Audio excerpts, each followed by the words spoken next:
right, guys, a lot of stuff happening right now. First off, we got announcements. I am joined by my good buddy from MMA Fighting. You know him from all the great work that he does, fresh from TNA Slammiversary. Jose Youngs, thanks for joining me, man. Last second, you're a legend, dude. Anytime, man. I'm always happy to hop on with the Submission Radio crew. And by the way, I'm back in the normal place where I record. My internet is working again. I feel great.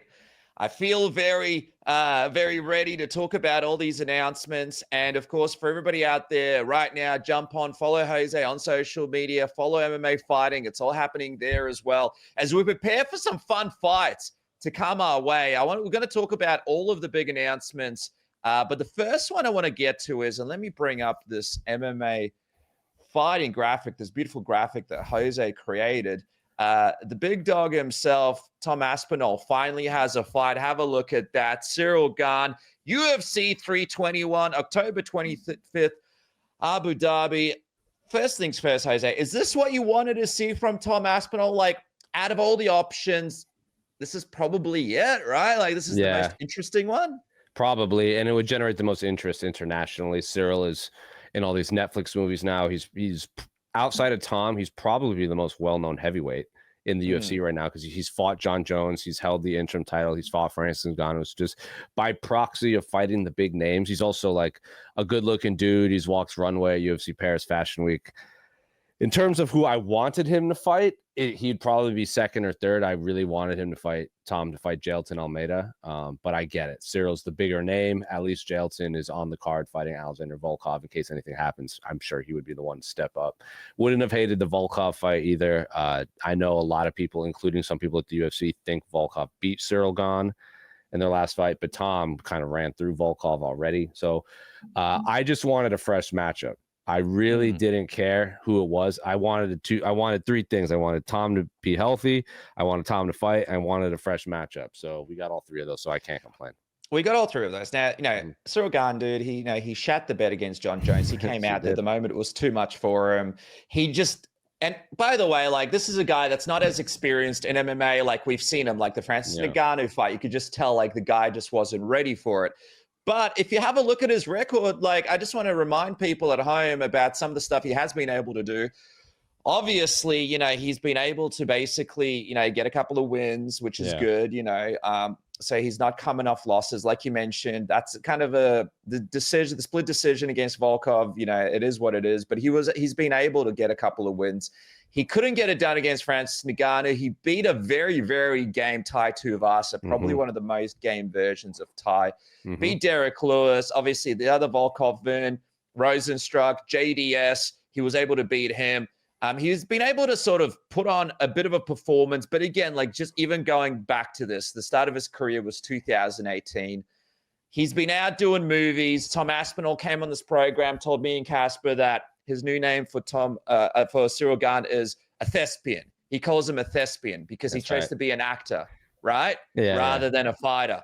But at the same time, what is your feeling from Ciryl Gane? Because I'd say this is probably his third big crack.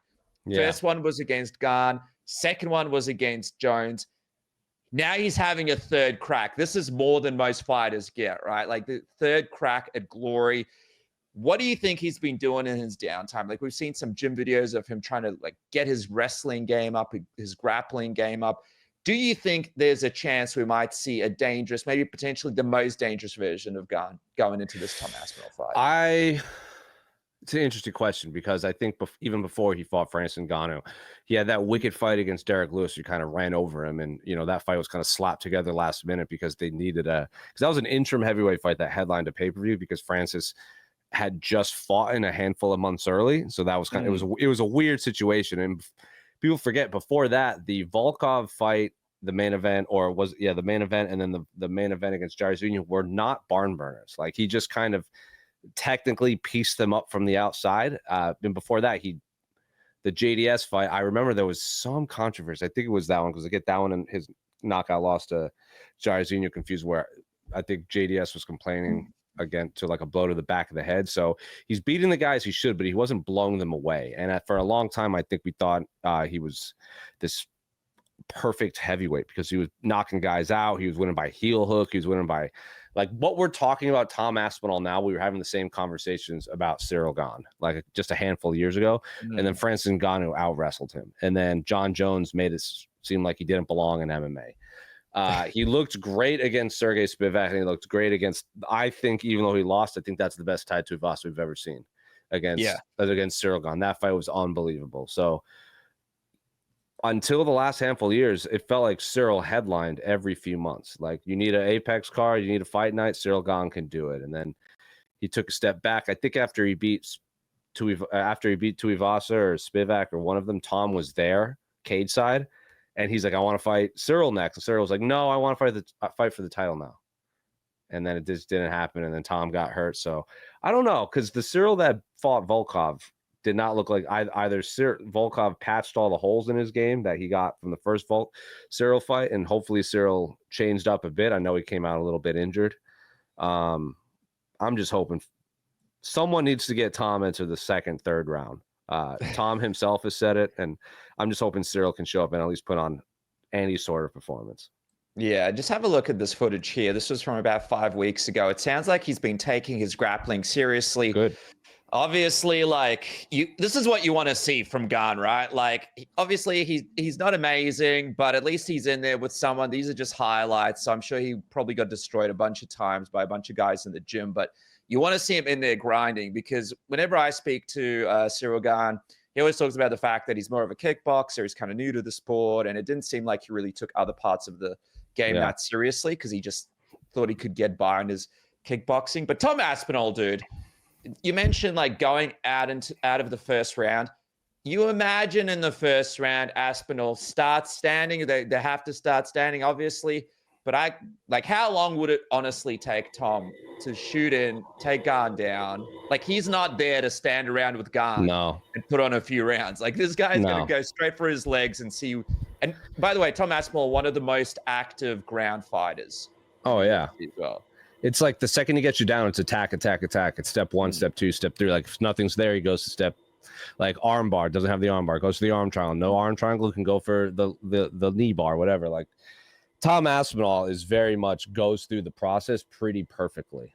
Even with his striking, like head movement, sets up jabs, sets up kicks. It's just, he hits so fast and so accurate. Yeah, man, he is just about as near a perfect fighter as you can get at heavyweight. I think I'm curious to see what he could do in the later rounds. But even he himself said, like, I think we interviewed him once in Manchester, and this is back when Alex Pereira was still knocking everyone out at light heavyweight.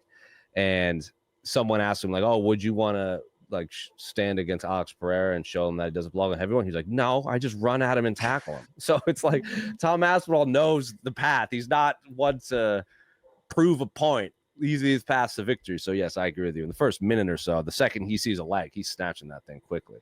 Yeah, and even on the stand-up, I have Tom Aspinall. Yeah, it's just anyway, they're so different. Like, Tom is so fast and so quick, and Cyril seems much more methodical. Not that Tom can't do it, he just hasn't really needed to. Yeah, exactly. There was even that moment with Tai Tuivasa where Tai landed a bomb on Gane there, and you could tell, like, and that's kind of how Tom Aspinall fights. So, it's good to see Tom back in rotation. Let's see how long Gane can stay in here, and like we said, like a third crack here. By the way, like 321. What are we thinking for a good co-main? Like, anybody stand out to you that you think would make sense to go on that card? I think it would have been pretty great if Movsar had won and they tried to do like Volkanovski and Movsar in Abu Dhabi or something like that. But now obviously, if Islam is fighting JDM on a card, I would imagine if Movsar won, they would try to do Movsar, Alex, and JDM. Islam, like a little Russia, Australia, 1-2 punch at the top. Co-main, well, as of right now, it's probably Volkov and Jailton.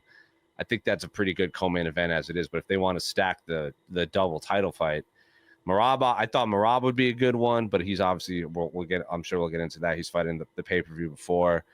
Same as Alex. Middleweight's going to be too quick of a turnaround for August. Welterweight, I assume JDM Islam will probably be MSG or end of the year.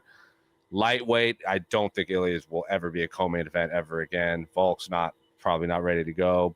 Bantamweight, no. Pantoja just wants to fight in December. You could do one of the women, I guess. You could do Valentina versus Natalia Silva, but also I think Wei Li wants to go up. So if they want to float a bunch of money and just do Natalia Silva, Valentina right now, that'd be cool. But then again, if Wei Li goes up, you could do Verna and Mackenzie Dern for the vacant title. I think that'd be a real fun one, considering they're both high-level grapplers. And since jiu-jitsu is such a major factor in Abu Dhabi, I think they've Mackenzie Dern's competed in ADCC, so I think that'd be a fun one. That'd probably be the only one that would make sense, just because everyone else seems booked or has fallen already. Yeah, the only other one, I think October 25th. I wonder. That's pretty good timeline for maybe Izzy Sean Strickland. Or is he someone else? Is it? I think. I think he's. Would they want to do that at co-main though? I feel like that's a good fight night main event. Yeah, that's true. Like because they have that fight night in Vancouver coming up, that might be a little fun one, unless Tom wants to fight in.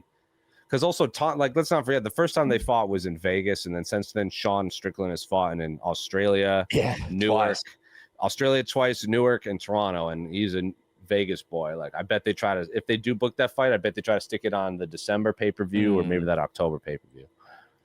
Where does JDM and Islam fit in, by the way? I bet JDM Islam, I bet happens MSG or end of the year. I think Islam has made it pretty clear he wants to fight at Madison Square Garden. I know the UFC probably wanted him to fight on the Abu Dhabi pay-per-view. But he made it pretty clear he's like, that's a goal of his. And I don't think JDM is a guy that will turn down fighting particularly anywhere. He seems pretty game. So I think that would be a good, especially if they want to do that Australia-Russian thing, it would just line up with Volk, because Volk hasn't had the opportunity to fight in MSG either. Oh, that'd be a great card, man. Imagine that. Yeah, that'd be really cool. And I think you got to come out for that one. You'd have to come out for that one. I have to mortgage the house. But I was going to say Dan Hooker. Dan Hooker wants to be on that card. There could be all sorts of great fights on there. By the way, second biggest fight, and another great graphic from you, Ankalaev versus Pereira 2. It's happening. It's going to be the pay-per-view before UFC 320, October 4th, Las Vegas. What do we think, Jose? A lot of people sort of speculating, do we need to see the rematch? Should Alex Pereira have moved on? Like, can we get more out of him at heavyweight? Are you happy that they're going to be doing this rematch? Are you expecting something different from this rematch? What are your feelings on it? I'm not expecting too much different, unless it's true that Alex was hurt or something like that. It's just Ankalaev seems to have every answer. But if Alex is coming in bigger, like physically, like when Izzy fought Rob Whittaker, remember he came in, you could just see he was physically bigger. Like, even though he cut to 185, he was just bigger. If Alex comes in thicker and stronger, because, I mean, we've seen him walking around at 240-something. If he still cuts to 205 and is that massive dude, maybe. I just don't see much of a difference. But I'm glad.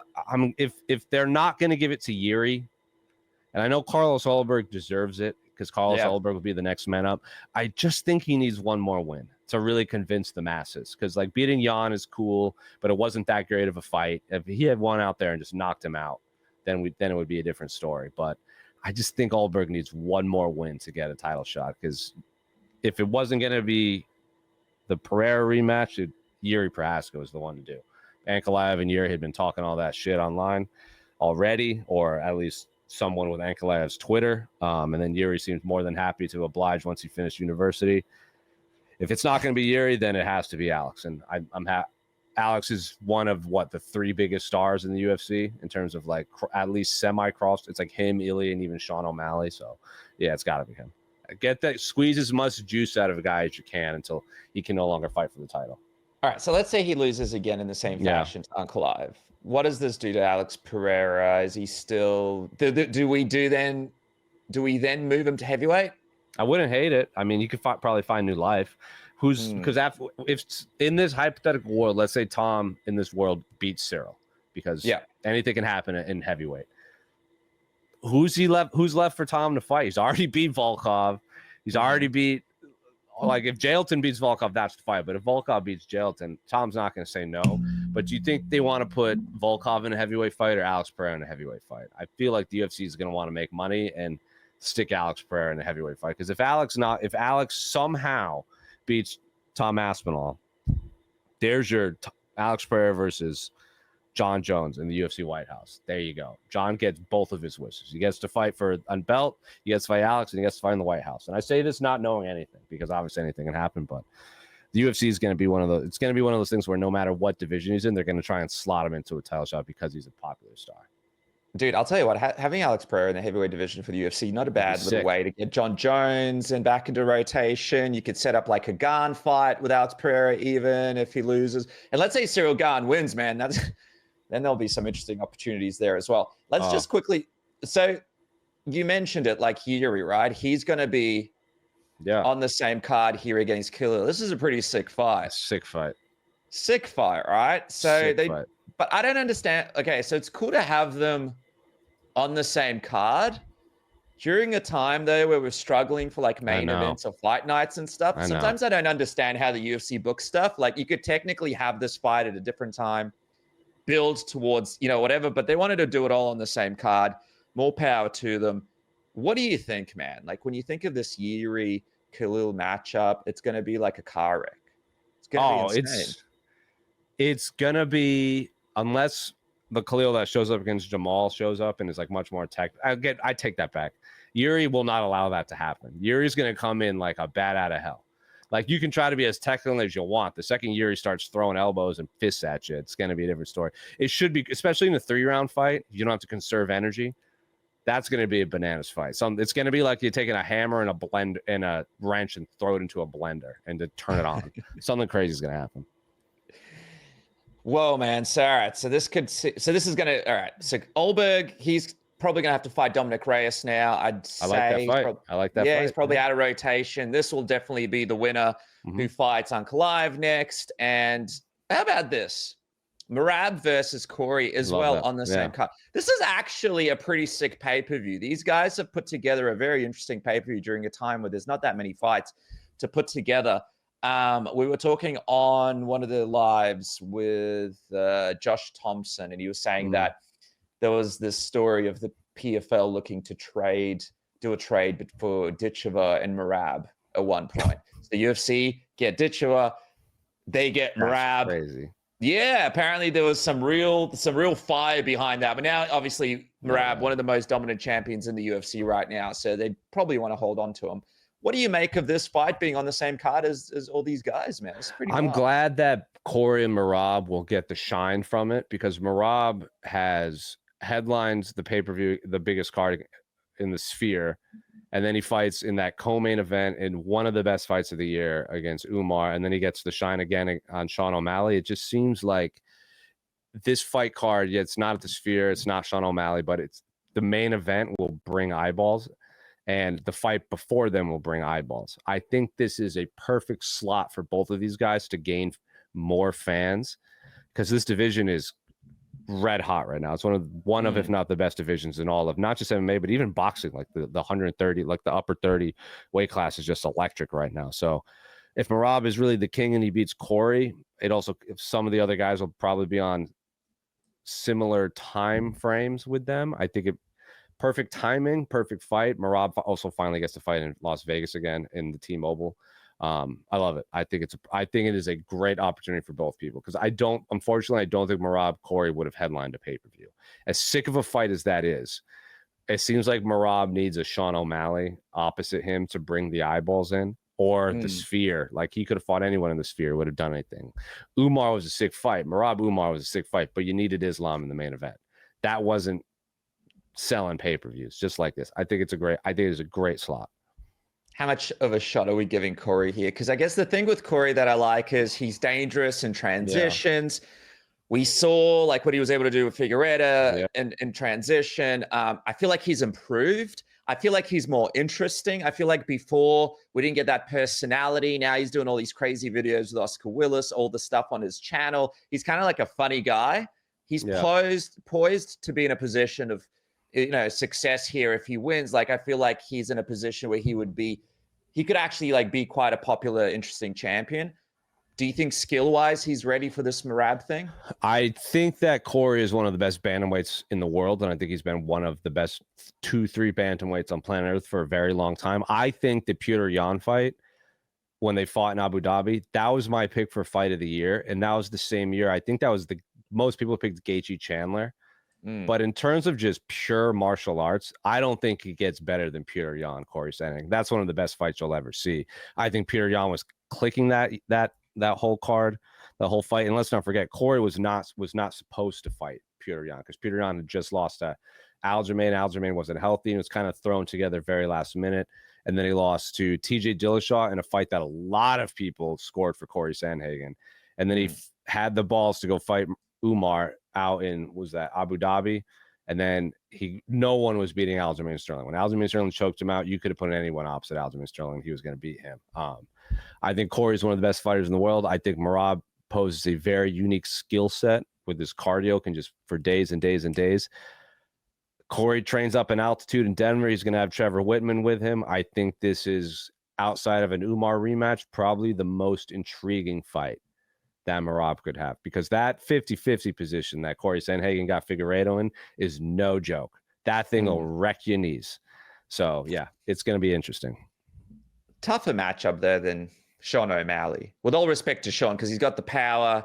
He's obviously a former champion, but I feel like Cory Sandhagen brings more looks. Yeah, he's got more wrinkles in his game here to really. There's more danger all around against Cory Sandhagen.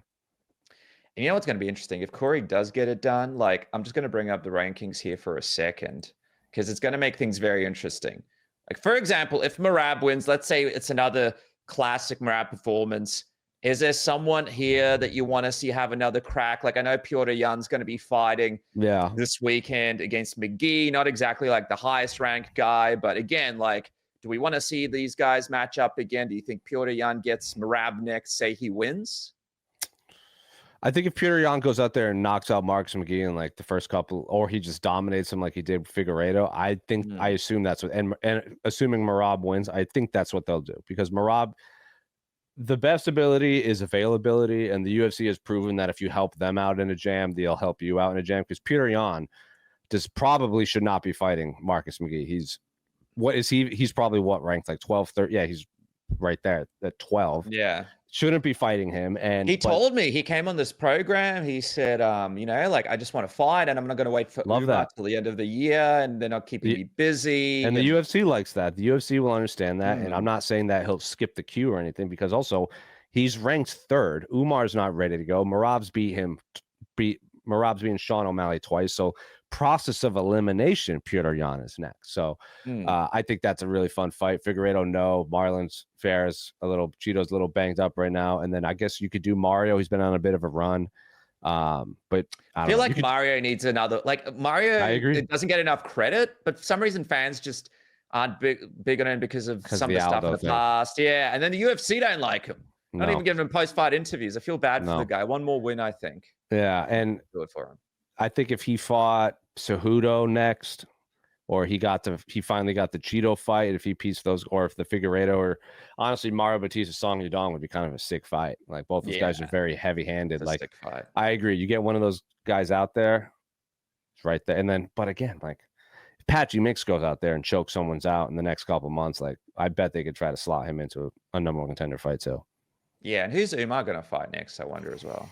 I think it'll really depend on how, if he's not ready till the end of the year, I think it'll really depend on how the Sandhagen Merab fight, obviously, and then what happens with this Petr Yan fight. If Mark McGee knocks out Petr Yan, I don't know why you don't do Umar Petr Yan. Dude, yeah, I didn't even think of that. And then if Cory Sandhagen wins, that makes things interesting too, because he's got also all sorts of matchups, and people have always wanted this. Like, you could never imagine O'Malley having another title shot, but you imagine if O'Malley can pick up a fight, pick up a quick fight somewhere and get a quick win, he'll be back in there, because everyone wants to see Sandhagen and him mix it up. Such a sick fight. Petr Yan will be right in there. It'll be interesting. I mean, even you got Vinicius Oliveira just got another win a couple days ago in New Orleans. He's probably ranked in the teens right now, and he is a very interesting man. Speaks decent English, puts out a rap song in Portuguese, says, I want to fight Sean O'Malley, but Sean O'Malley, if you're listening to this, like, don't take that fight. It wouldn't go good for you. So instead, I should probably fight Umar. I'm like, come on. He's calling out Sean O'Malley and Umar, like, after a big win. Like, you can't hate on it. All right, before we wrap this one up, this weekend we go Robert Whittaker RDR. Interesting time in that division too, right? Like, Paulo Costa, He's trying to get his way down to cage side over there, UFC 319. He's got this whole weird Shemaev thing going on. And then we've got RDR and Robert Whittaker. RDR telling me, you know, if Hamzat can't make it, whatever, I'm ready to go. I'm flying over there if I beat Rob. I'm going to try and get this title shot. Got Imavov and Kaio. Bahio, they're mixing it up as well. They're trying to get something going in the division. And then don't forget, like, if Sean Strickland picks up another win over Izzy next, I wonder what happens with him too, right? Like, and if DDP's no longer champ, him and Hamzat have like heaps of beef too.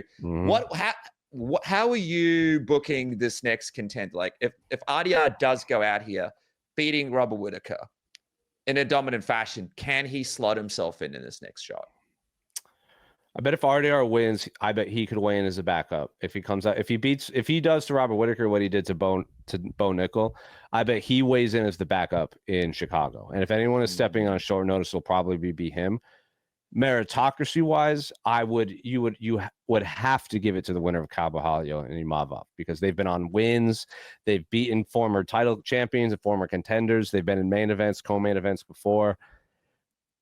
But just something about that fight, like even the winner, like, do you think you have to? There's just bigger names out there for the UFC. But then I say that, but if Imavov does to Carvalho what he did to Izzy in his home country and the crowd is going nuts, like, also not for nothing, Dricus does seem like a guy that respects the climb. Like when we were in Australia, he brought up Carvalho and he brought up Imavov. He's like, those guys are out there. Like, Hamzat is next, but these guys keep winning, and all you can do is keep winning. But there's also this rumor that if Hamzat wins, he's going to retire because he might not be ready to. Like, his lungs are still kind of wrecked from having COVID and all of these viruses and everything. But again, RDR's got to get through Robert Whittaker, which is what do you think about that fight? What do you think about that fight? Because I had Kaio on a couple of weeks ago, and he said that it's just like a stupid fight. It's bullshit that it's being made, because he tried to fight Robert Whittaker, apparently.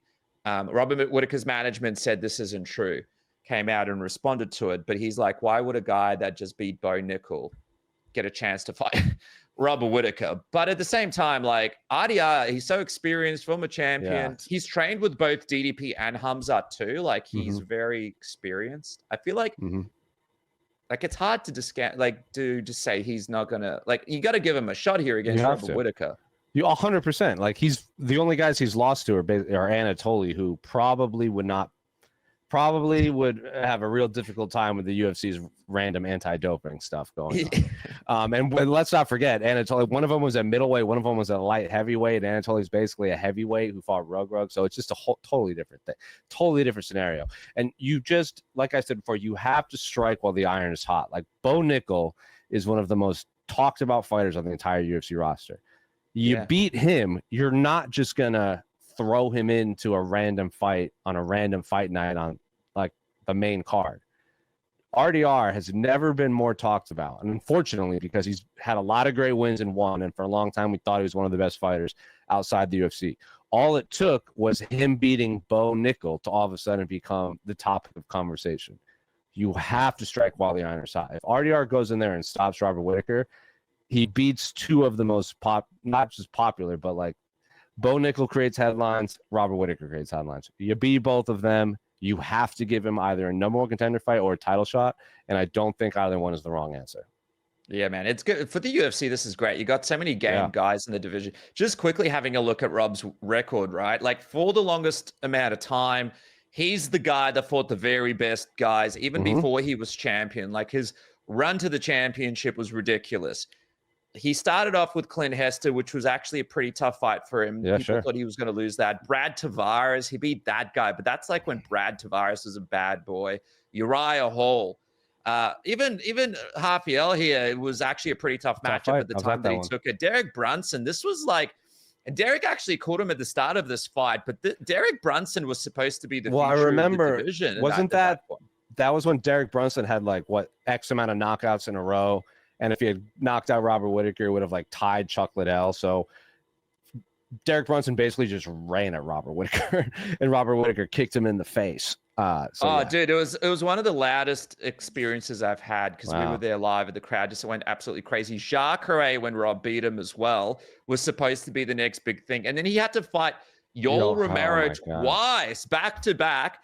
After that, he had a couple of health things, but then Izzy, before this, by the way, he won the Ultimate Fighter smashes. Then Darren Till, Jared Cannonier, Kelvin Gastelum. Then Izzy again in a much closer fight, in a much better performance. Vettori, and then went into the DDP fight. And this is, by the way, this is the problem, right? Like he started fighting at a very young age, and his body just started. It's the kind of falling apart every single fight, right? It's the Jordan Mean, Rory McDonald syndrome, where you start fighting at like your first pro fight, you're like 19 or 20. So by the time you're supposed to reach your physical prime, you've already had about a decade worth of weight cuts and fighting. Well, dude, he's 34 right now. It's actually ridiculous. But DDP, obviously DDP, full credit to him. He beat him, but Rob had a fucked up knee for that one.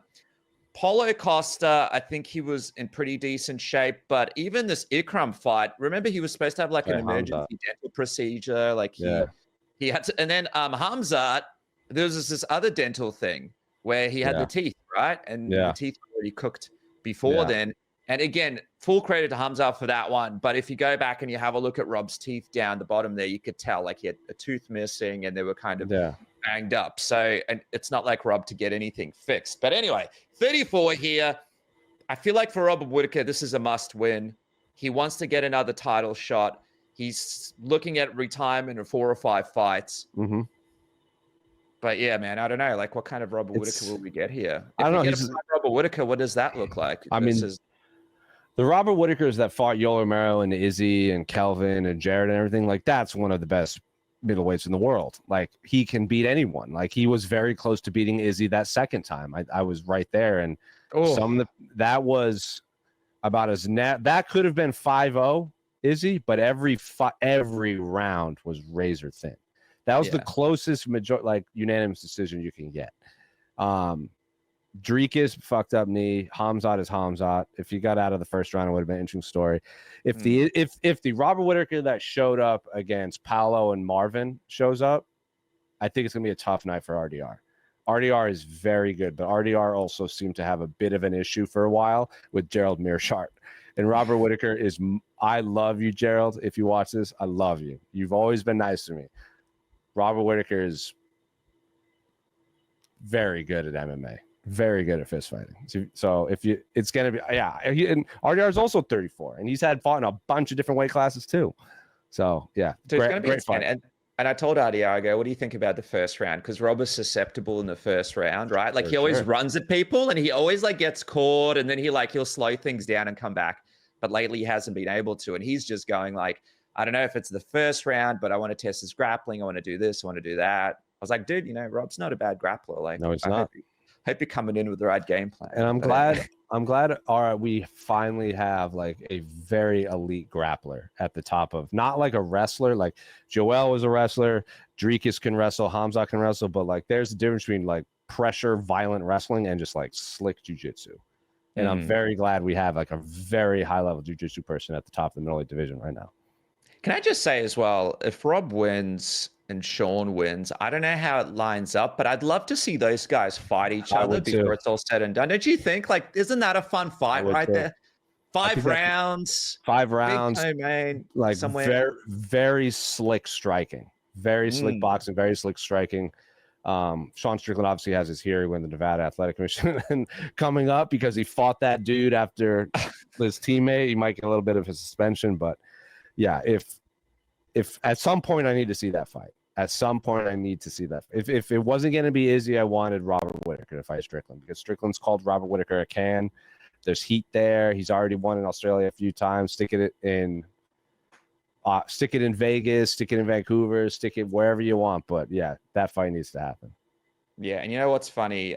Just on that Sean Strickland thing, he actually messaged me after it happened, and he said, this guy walked in the cage and told me, he said, suck my dick, you bitch, I'll fuck you up. Apparently that's what Strickland said. He shot me a DM. He shot me a DM after it happened.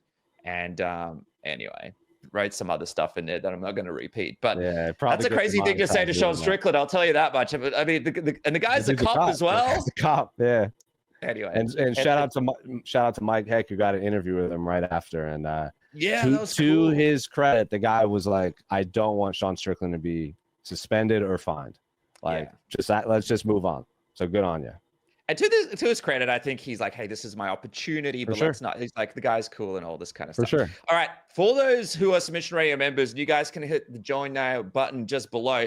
Me and Jose are going to do a quick reaction to the Superman movie. I have a lot of thoughts on it, but I wanted to check with you, Jose, see where it ranks for you, what you thought about it. Does it live up to the hype that some people give it? What do you think of the stupid dog and all the other stuff? So is it the best Lex Luthor ever? So that's going to be in the members section. Jump on there, hit the join button. But for now, of course, follow Jose Youngs on social media. MMA Fighting is where it's at. And Jose, we got some big events around the corner. What do you want people to look out for from your I will be going to Chicago in a few weeks for the Hamzat Dricus fight. There is a potential I go to Manchester for a little bit of Misfits boxing. Yes. See a little bit of Tony Ferguson, Dylan Dennis, Luke Rockhold tomfoolery. September, probably Canelo, Crawford, or Noche. I haven't really looked that far ahead. And then, of course, the pay-per-view October 4th, and then Abu Dhabi, and then we all assume New York at MSG. So if there's a pay-per-view, I will probably be at it. Maybe even SummerSlam. Who knows? That's in New York. Hell yeah, man. All right, so make sure follow Jose, check all of that out, and we'll see you guys in the member section for our Superman breakdown. We'll catch you guys next time.